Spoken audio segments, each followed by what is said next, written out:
Welcome to Just Asia, AHRC TV's weekly human rights program.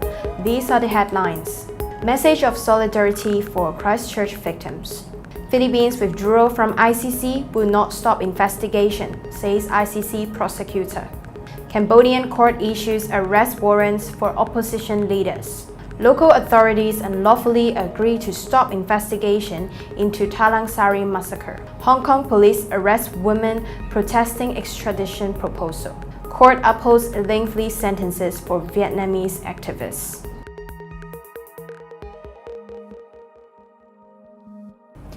Welcome to AHRC TV's Just Asia. I'm Alexandra. This week, Just Asia begins with a message of solidarity for the victims of the Christchurch shootings in New Zealand. In a cowardly act of terrorism, a lone gunman shot people attending Friday prayers at two mosques, with the death toll reaching 50.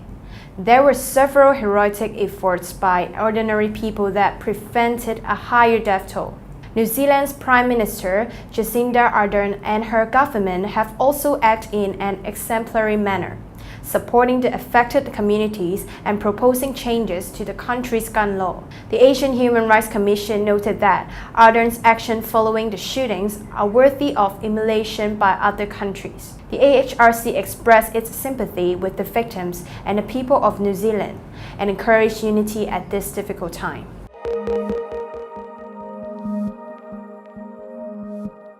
Next, the Philippines withdrawal from the International Criminal Court came into effect on Sunday, March 17th. 1 year after President Duterte announced his intention to leave the tribunal, in response, ICC prosecutor Fatou Bensouda noted that the court's preliminary examination into the killings in Duterte's war on drugs would continue.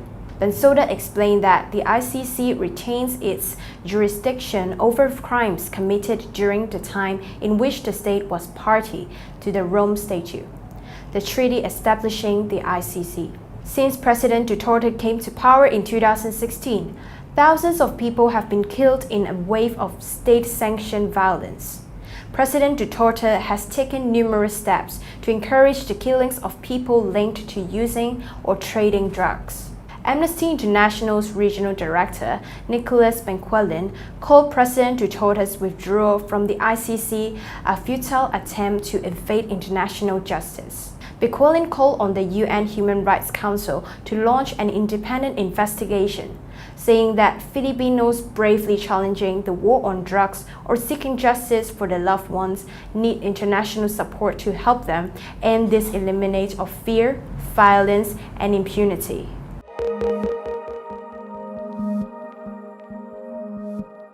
Moving to Cambodia, a court on Monday issued warrants for top opposition leaders living in exile after they started making plans to return. The Cambodia National Rescue Party leaders are accused of incitement to commit a felony and plotting to commit treason. The party was disbanded by the government in 2017, clearing the way for the ruling Cambodian People's Party to control all 125 National Assembly seats and strengthening the power of its 33-year leader, Prime Minister Hun Sen. The warrants seek the arrest of the CNRP's acting president, Sam Rainsy, Vice President Wu Sochua and Eng Chai-ang, and 5 former lawmakers.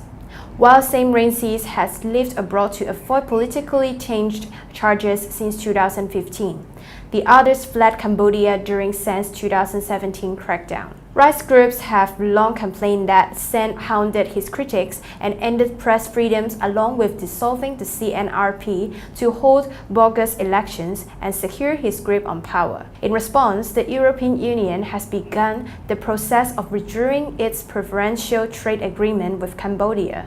The United States is also considering revoking a similar trade agreement. The EU is planning on sending a fact-finding team to assess the human rights situation in Cambodia.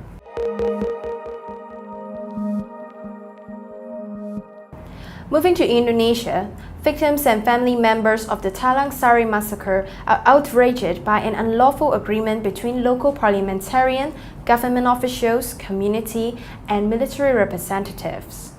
According to the agreement, all the signatories will end all investigation into the Tanah Lot massacre. The Talang Sari massacre of 1989 occurred when the Indonesian military attacked the Talang Sari village in Lampang province.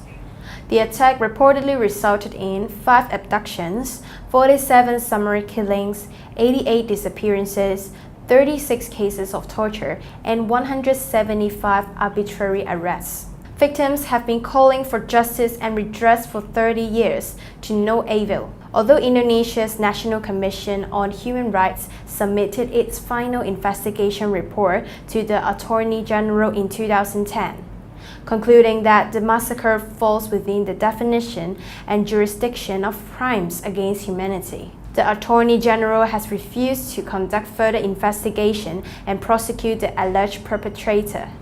One of the main alleged perpetrator, retired Army General Hendro Priyono, is very close to current President Joko Widodo. General Hendro is also part of Widodo's campaign team for the April 2019 presidential elections. Having reported the controversial agreement to the National Ombudsman and the National Commission on Human Rights, both bodies have confirmed that the agreement is illegal. Investigation under the law cannot be stopped and cannot be interfered with by any means. In Jakarta, the Talang Sari victims and family members organized public discussions, press conferences, and peaceful demonstrations to spread awareness and gain public support.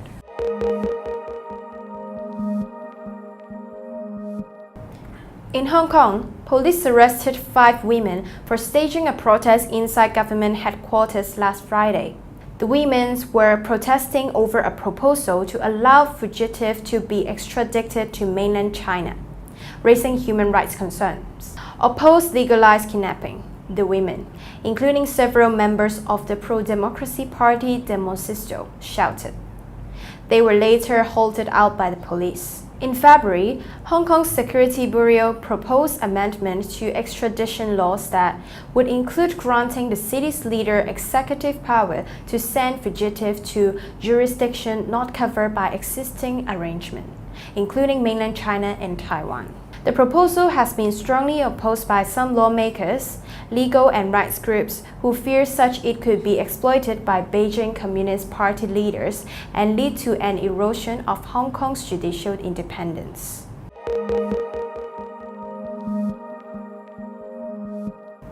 Lastly, Vietnam saw the rejection of the appeal of 5 activists who were sentenced to lengthy imprisonment on charges of subversion last year. The Ho Chi Minh City High Court on Monday upheld their sentences ranging from 8 to 15 years, which also include 3 years of probation. In response, the activists shouted "Down with the trial" and "Down with communists" at the judge. According to lawyer Dang Din Man, who represented 4 of the 5 men, the sentences given to the defendants are so unjust. He called the government's attitude harsh to the extent of being draconian. Another activist, Le Minh Te, will go to trial on March 20th for his post on Facebook. Since Vietnam's problematic cybersecurity law became effective in January this year, the police have arrested at least 3 people for their Facebook posts.